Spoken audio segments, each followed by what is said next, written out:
La lune est magnifique ce soir. Elle s'est parée de sa belle robe blanche immaculée.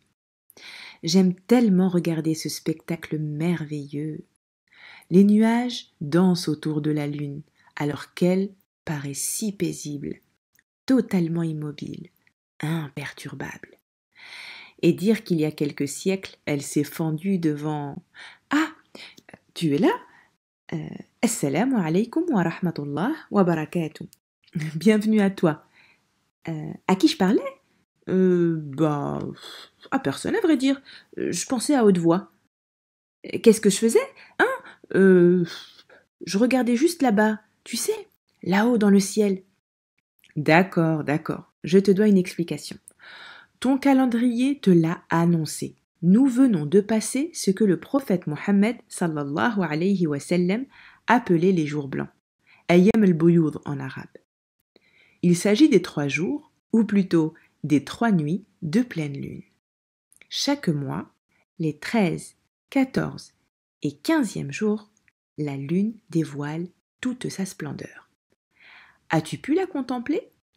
Notre bien-aimé prophète Mohammed sallallahu alayhi wa sallam nous recommande d'ailleurs de jeûner durant ces 3 jours.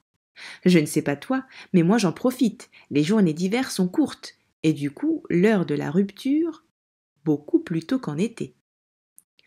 Avant que tu n'arrives, j'avais les yeux rivés vers le ciel. Je pourrais rester des heures à observer la lune. Je ne peux m'empêcher de dire Subhanallah walhamdulillah devant tant de beauté, comme un prophète qui était couturier.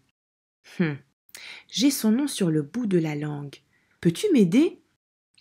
Il s'appelait Ibrahim. Non, pas Ibrahim. Plutôt Ismaïl. Non plus. Ah, je sais, Ishaq. Mais non, j'étais pourtant persuadée que son prénom commençait par un I. Qui pourrait bien m'aider? Est-ce que tu as une idée du nom du prophète qui avait l'habitude de dire Subhanallah ou Alhamdulillah alors qu'il cousait? Mais oui, tu as raison. Il s'agit bien d'Idriss alayhi salam. Où avais-je la tête? Donc je disais que j'aime beaucoup contempler la pleine lune le soir. Elle est tellement belle que je ne puis m'empêcher de répéter en mon fort intérieur Subhanallah walhamdulillah, tout comme le prophète Idriss alayhi salam. Sais-tu qu'Allah subhanahu wa ta'ala parle de ces gens qui s'émerveillent devant la création des cieux et de la terre? Quoi? Ça t'arrive aussi?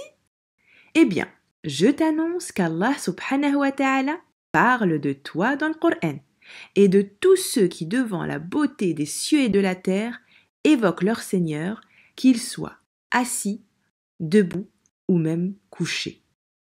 D'ailleurs, dans le Coran, Allah subhanahu wa ta'ala parle de la lune aussi. Et il raconte que cette dernière s'est fendue en 2 parties du temps de notre bien-aimé prophète Mohammed sallallahu alayhi wa sallam. Quraysh, son peuple, a assisté à ce véritable miracle. On raconte même qu'une des 2 parties de la lune se posa sur une montagne et que la deuxième se posa sur une 2e montagne. Subhanallah, peut-on imaginer un tel miracle? La lune, l'immense lune, qui se fend en 2? Mais comment est-ce possible? C'est incroyable! Et pourtant, Allah subhanahu wa ta'ala est capable de tout. Il est le Tout-Puissant, le Sage. Allah al-Qadir, le Tout-Puissant, capable de tout, a ensuite soigneusement recomposé le satellite de la Terre et l'a replacé tout en haut dans le ciel. Quelque chose me dit que tu ne verras plus la lune du même œil après cette histoire.